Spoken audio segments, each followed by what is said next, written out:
23 मार्च को हर साल पाकिस्तान में पाकिस्तान दिवस मनाया जाता है। खुशियों के गीत गाए जाते हैं, इसलिए वहाँ पर अलग अलग जगह पर कार्यक्रम होते हैं। ठीक ऐसा ही कार्यक्रम मनाया जा रहा है इंडिया के अंदर, इंडिया में दिल्ली, दिल्ली के अंदर वहाँ पर जो पाकिस्तान का दूतावास था, और ये तारीख थी 23 मार्च 2024। इस कार्यक्रम में शामिल होने के लिए बहुत सारे ऑफिसर्स को इनविटेशन कार्ड दिया गया था।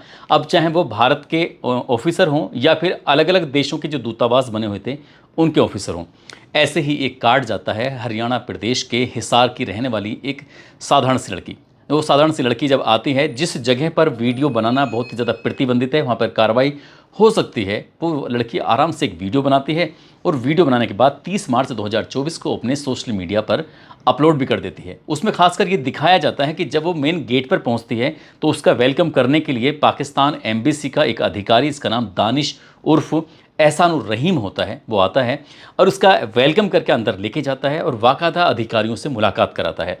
एक साधारण से दिखने वाली लड़की, जिसके पास ना कोई मीडिया से रिलेटेड कोई कार्ड था, ना ही कोई वो नौकरी कर रही है, कुछ भी तो नहीं कर रही थी, लेकिन उसको बड़ी इज्जत और एहतराम के साथ वहाँ पर बुलाया जाता है। उसको फिर लोगों से, ऑफिसर से उसकी मुलाकात भी कराई जाती है और दूतावास का एक कर्मचारी होता है, ये सब करता है।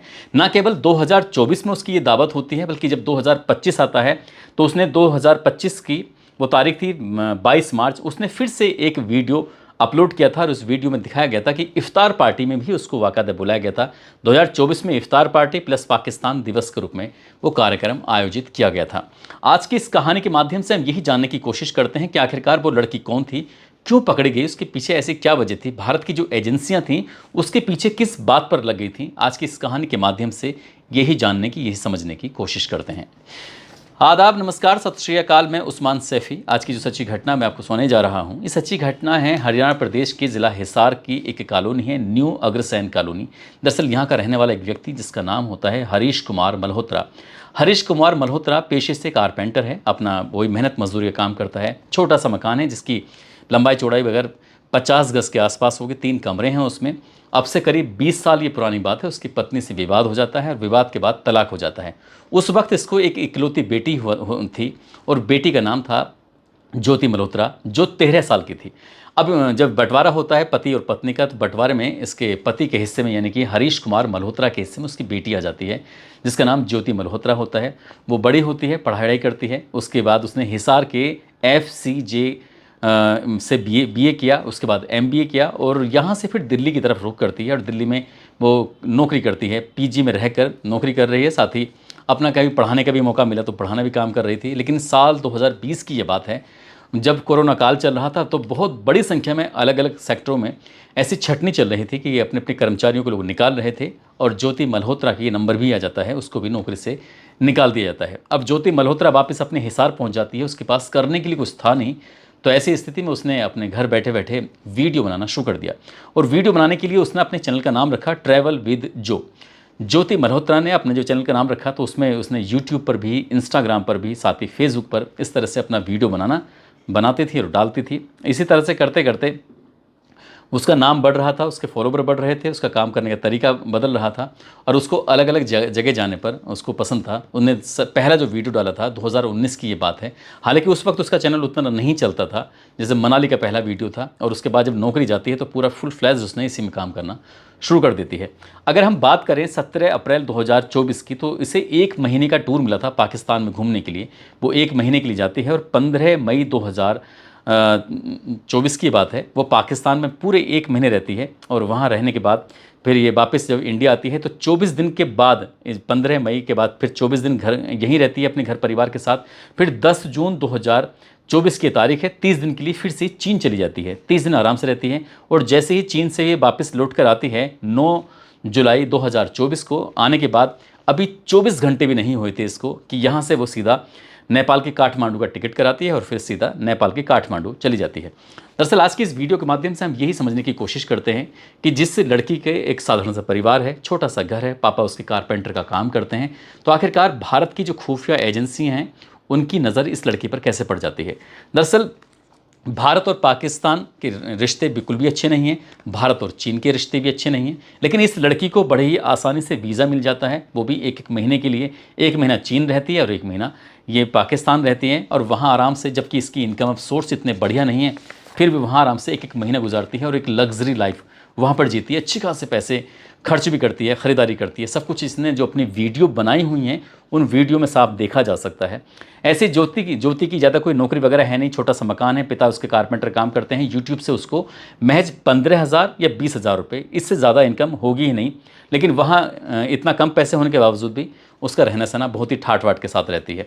ऐसे ही पाकिस्तान की जो दूतावास है भारत के अंदर दिल्ली की चाणक्यपुरी में, तो वहाँ पर इसको 23 मार्च 2024 को इसकी वेलकम करता है कौन? जो वहाँ का दूतावास का कर्मचारी होता है। उस कर्मचारी वाक़ई उसके गेट से अंदर लेके जाता है। उस दिन न केवल इफ्तार पार्टी का आयोजन किया गया था बल्कि पाकिस्तान दिवस भी मनाया गया था, जिसमें अलग अलग देशों के दूतावास के बड़े बड़े अधिकारी ऑफिसर्स मौजूद थे, इंडिया के भी बड़े बड़े ऑफिसर्स उसमें मौजूद थे। लेकिन एक साधारण से दिखने वाली इस लड़की को वहाँ बुलाया जाता है, उसका ऐसे इस्तकबाल किया जाता है जैसे कि ये बहुत बड़ी अधिकारी हो।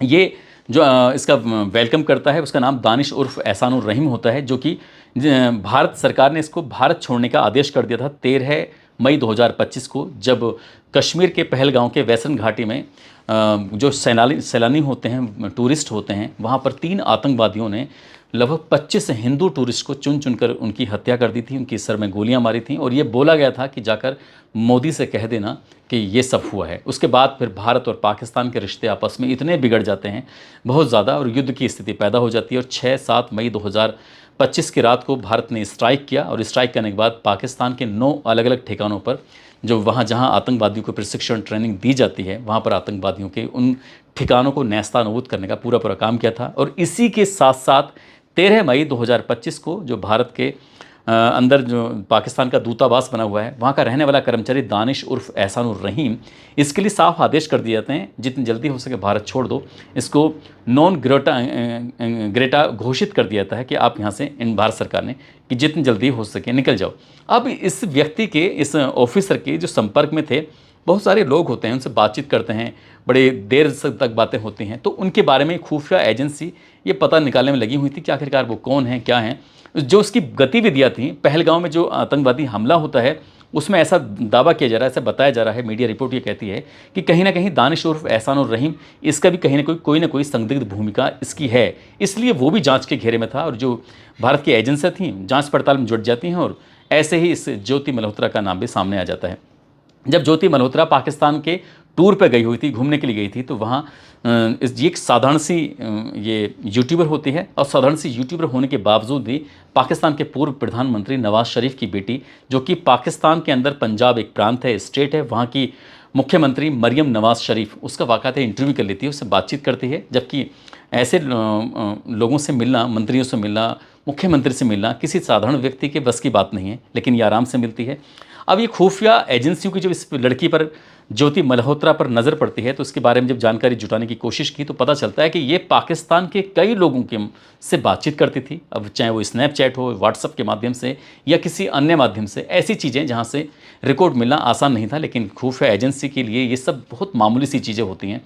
अब इसके बारे में जब जानकारी जुटाना शुरू कर दिया तो भारत की जो एजेंसियां थीं वो हरियाणा पुलिस से उन्होंने संपर्क साधा। उन्होंने कहा कि आपके जो हरियाणा के हिसार का एक जगह है, वहाँ की रहने वाली एक लड़की है ज्योति मल्होत्रा, दरअसल उसके बारे में कुछ जानकारी जुटाने की कोशिश करो, उसके बारे में देखो कहीं कुछ ऐसा तो नहीं है। फिर डीएसपी जितेंद्र कुमार के नेतृत्व में एक टीम बनाई जाती है और इस लड़की को पूछताछ के लिए बुलाया जाता है।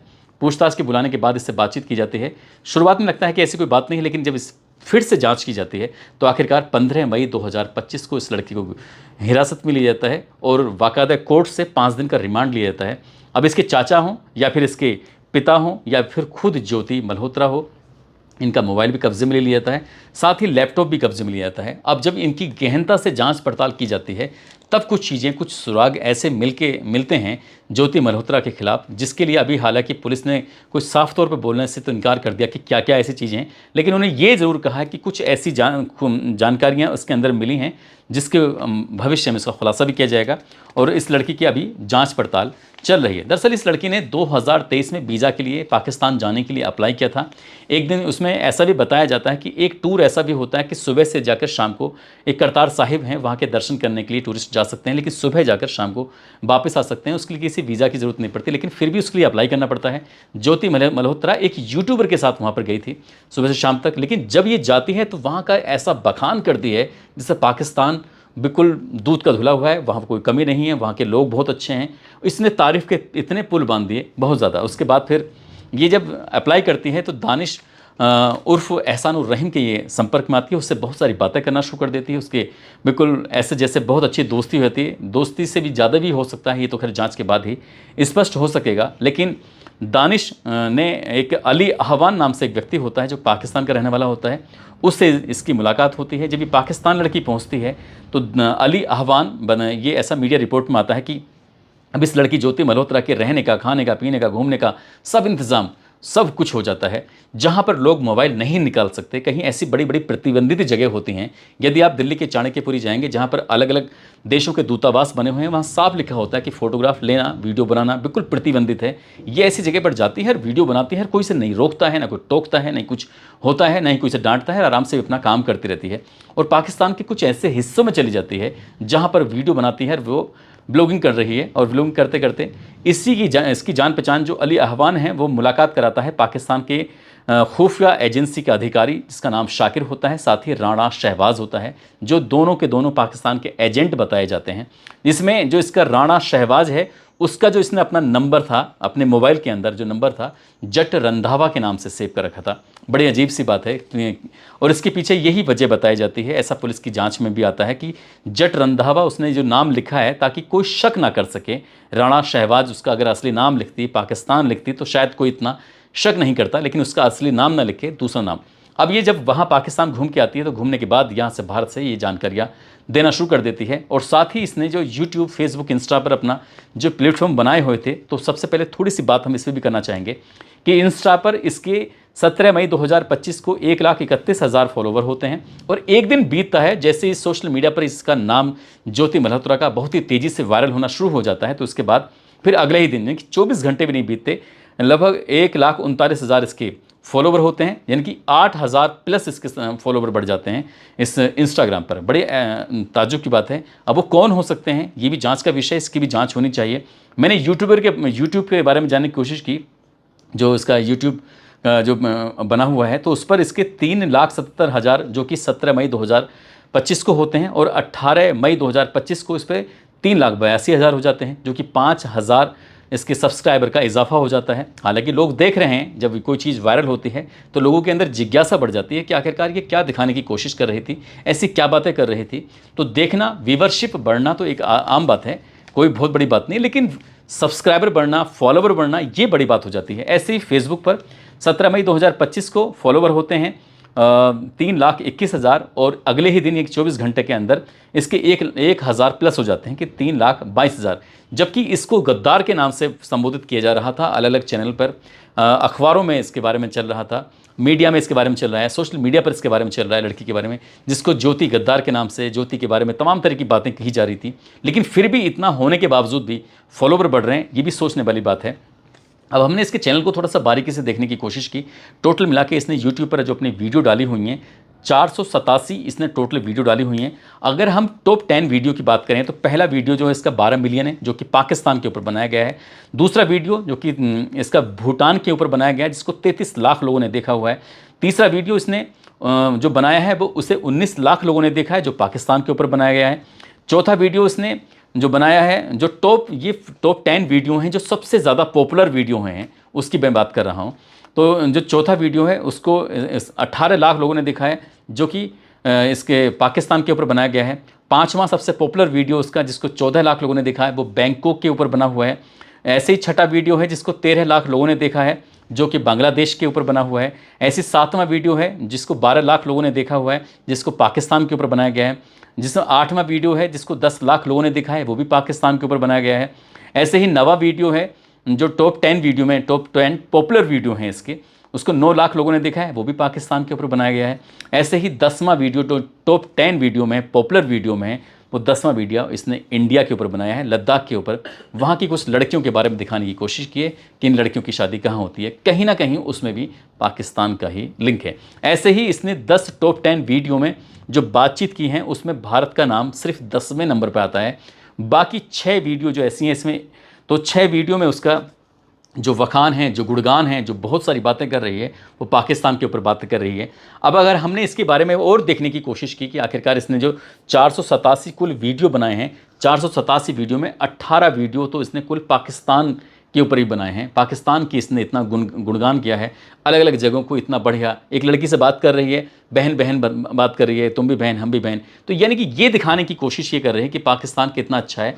और ऐसा जो खुफिया एजेंसियों की जांच में, पड़ताल में ये सामने आता है, तो पाकिस्तान की इमेज को बहुत ही शानदार तरीके से प्रस्तुत करना ही एकमात्र उद्देश्य था। इसके बदले में हो सकता है इसको पैसे भी मिल रहे हों, क्योंकि यूट्यूब से जितना चलता है उस हिसाब से इतनी इनकम इसको होती नहीं है। लेकिन एक बात और बताई जा रही है कि ये प्रमोशन भी क्या करते थे, पेड प्रमोशन। पेड प्रमोशन के बदले में यूट्यूबर्स को पैसे मिलते हैं जो लोग पेड प्रमोशन करते हैं। तो कई ऐसी साइट्स का ये पेड प्रमोशन करती है। लेकिन ऐसे ही एक और लड़की है जो कि उड़ीसा के पुरी की रहने वाली होती है, नाम उसका प्रियंका सेनापति होता है, जिसका फेसबुक, इंस्टाग्राम और साथ ही यूट्यूब पर अपना ब्लॉग चैनल है उसका। वो भी पाकिस्तान की यात्रा करने के लिए गई थी और सितंबर 2024 में ज्योति और प्रियंका सेनापति आपस में दोस्ती हो जाती है, मिलती हैं। अब जैसे ही ज्योति मल्होत्रा पुलिस के रडार पर आती है और यहाँ की एजेंसी की रडार पर आती है, तो रडार पर प्रियंका सेनापति भी आ जाती है। पुलिस की एक टीम सीधा पहुँच जाती है उड़ीसा के पुरी में, उसकी भी जाँच पड़ताल की जा रही है। ऐसा भी बताया जाता है कि ज्योति मल्होत्रा के संपर्क में कई ऐसे यूट्यूबर हैं, उन यूट्यूबर को न केवल पाकिस्तान का वीज़ा प्रोवाइड कराने की ये बात करती थी, साथ ही ऐसा भी जानकारी मिल रही है कि ये जो यूट्यूबर हैं वो पाकिस्तान जाएंगे, पाकिस्तान का गुणगान करेंगे, उनकी तारीफ़ करेंगे। इस तरह की बातें थी, इस तरह का टास्क इसको दिया गया था। और इसी लिए पुलिस ने और इसलिए खुफिया एजेंसियों की जाँच के बाद 6 कम से कम ऐसे लोगों को पंजाब के और ये हरियाणा के जो चिन्हित किए गए थे, जिसमें गज़ाला है, यामिन मोहम्मद है, देविंदर सिंह ढिल्लो है, अरमान है, सहित 6 ये पकड़े गए हैं जो जासूसी के आरोप हैं इन पर। जासूसी करके ये भारत की कुछ अहम जानकारियाँ, सेना की अहम जानकारियाँ पाकिस्तान को प्रोवाइड कर रहे थे। अभी ये जांच होना बाकी है, अभी ये इसमें बिल्कुल पूरी तरह से खुलासा होना बाकी है कि क्या क्या चीज़ें हैं, इनके खिलाफ क्या क्या आरोप हैं। तो ये जांच के बाद ही स्पष्ट हो सकेगा। लेकिन जिस तरह से वीडियो बनाती है ज्योति मल्होत्रा और वीडियो में जिस तरह से पाकिस्तान का बखान करती है, तो उसको ऐसा लगता है कि इंडिया से कम और पाकिस्तान से उसको ज़्यादा मोहब्बत है। और वो मोहब्बत कैसे हुई होगी, एक वीडियो में कह रहे थे कि इसकी दादी पाकिस्तान की है। पता नहीं वो कितना सच है कितना नहीं, हो सकता है दादी की याद में पाकिस्तान के कुछ गुणगान गा रही हो या कुछ और वजह हो सकती है। दोस्तों, इस पूरे घटनाक्रम को सुनाने का उद्देश्य किसी को परेशान करना नहीं है, किसी का दिल दुखाना नहीं है, बल्कि आपको जागरूक करना है, आपको सचेत करना है, आपको बताना है कि किस तरह से आपको काम करना है। ऐसा नहीं है कि ये एकदम भावनाओं में इस तरह से बहे और काम करना शुरू कर दिया। ज्योति मल्होत्रा की मुश्किलें कम नहीं हैं, न केवल उसकी बल्कि उसके रिश्तेदारों की, उससे जुड़े हुए जितने भी लोग हैं उनकी भी मुश्किलें बढ़ना तय माना जा रहा है। जाते जाते राजेश तिवारी हैं, प्रशांत गुप्ता हैं, शोभा हैं, दिलजीत सिंह है, मोहम्मद हामिद हैं, निर्मल सिंह, जमीर अंसारी, सूरज कुमार, बीना सिंह, चमन रावल, अजहर खान, मोहम्मद नवाज़, सोहन लाल, रंजीत कुमार, मोहम्मद नबी हसन, विक्रांत पाटिल, केशव पंडित, सतीश प्रजापति, उपेंद्र तोमर, सविता यदुवंशी, तारा शर्मा, आरिज खान, नईम खान, नवीन कुमार, सुनील कुमार, इन लोगों ने नाम लेने की अपील की थी। आप सब लोग अपना ख्याल रखें, सुरक्षित रहें। जय हिंद, जय भारत।